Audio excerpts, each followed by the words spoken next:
Bow down to your king. PetTubers are everywhere. You have PetTubers with large followings, and you have PetTubers with small followings. And I want to know, are PetTubers angels giving out great information, or are they devils giving out bad information and we should kill them? Maybe not kill them, but at least tell them to be quiet. If you're watching, I'm Derek. This is Derek's Reptiles, and you should stick around. Did we get that new intro music?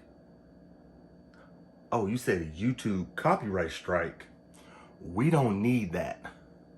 Just hit the old intro with Brian Barczyk. Make sure to subscribe to Derek's Reptile channel. Go show that some love and all that type of stuff, because we need good content out there.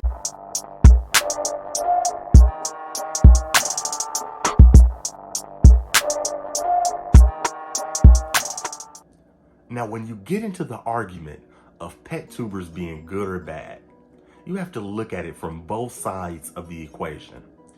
PetTubers are good and we are needed because of our knowledge. It's not our first time around the block.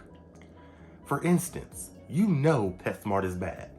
You know they have terrible information and their care is horrible. The new reptile owner might not know that.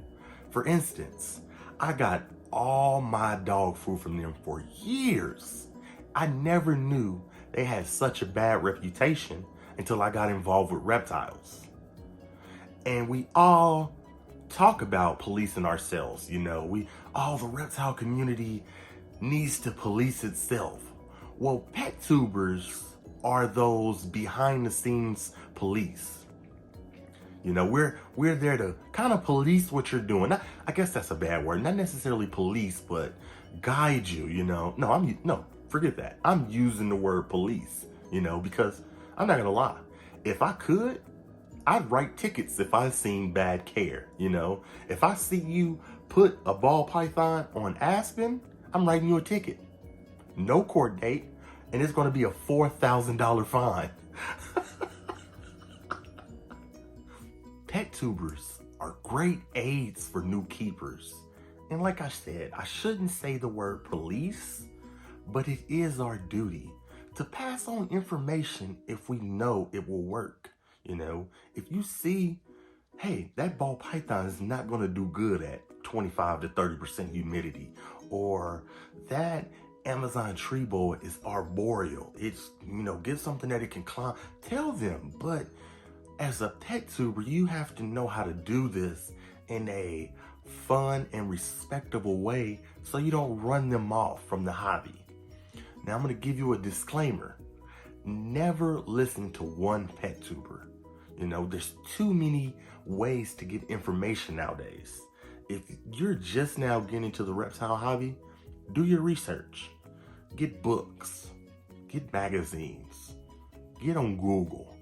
Get some care guides. Hop in a YouTube group. I'm in a YouTube group with a great bunch of guys. Great bunch of guys. Too many to name, but I'll name a few of them. If I don't name you all, forgive me. But My Animal House, Iron Dog, Venom Wonderful, Desert Wolf, Ball Python Love, Not Lou Exotics, OSMR. It is a ton of them. Cold Blooded. It's a ton of them. And it is a fun group that we can bounce information off of each other. You know, hey, what do you think about this? Oh, cool. What do you think about this? Hey, I have a question. How do you do this? It's a fun way to learn new stuff. And like I'm saying, it's just so many ways to get new information. So don't trust one person. Just keep researching and keep learning. Now, to play devil's advocate, are there bad PetTubers? Oh, hell yes. There are terrible PetTubers out there. But I'm not gonna knock them because it's their right to give out information how they want and how they see fit, you know? But some of the information they give is bad, but it's so entertaining. It's I don't know, it's like chocolate cake. It's bad, but it's so good. I'll give you a couple examples. I don't know if you know the Coyote Wild Guy. I don't know his name, but every episode, he's in Africa, Europe, and he's chasing something down for one purpose, to let it bite him or sting him. Terrible information to give, but it's so fun to watch. Comment below if you've ever seen him. Let me see if I can do his impression. Hey, you guys, we're in Africa today, and we're gonna pick up the Freddy Cougar Scorpion. It has 10-inch pincers and a 11-inch stinger. And on camera, we're gonna let it sting us to see how it feels. This is terrible information to give to the public, but it's so fun and entertaining to watch. I couldn't imagine myself doing it. Hey, welcome to Derek's Reptiles.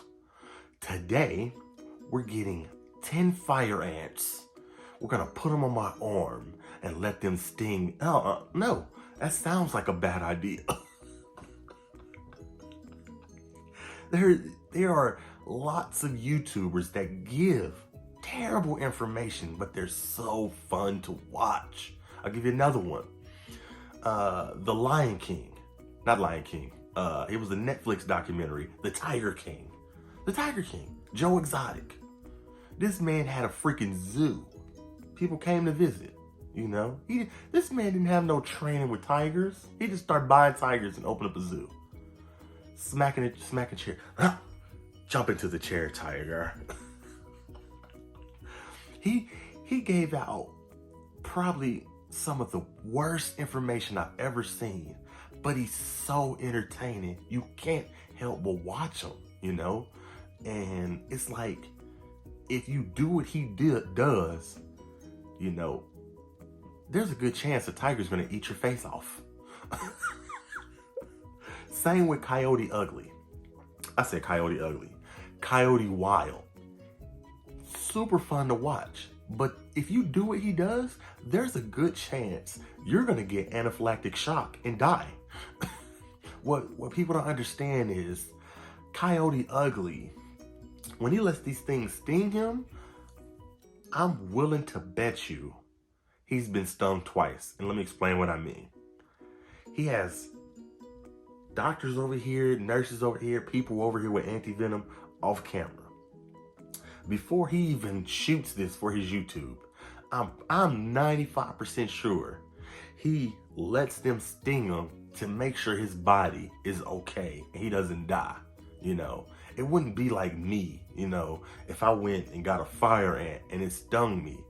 I don't know how my body's gonna react to that. I could swell up and die from a fire ant sting.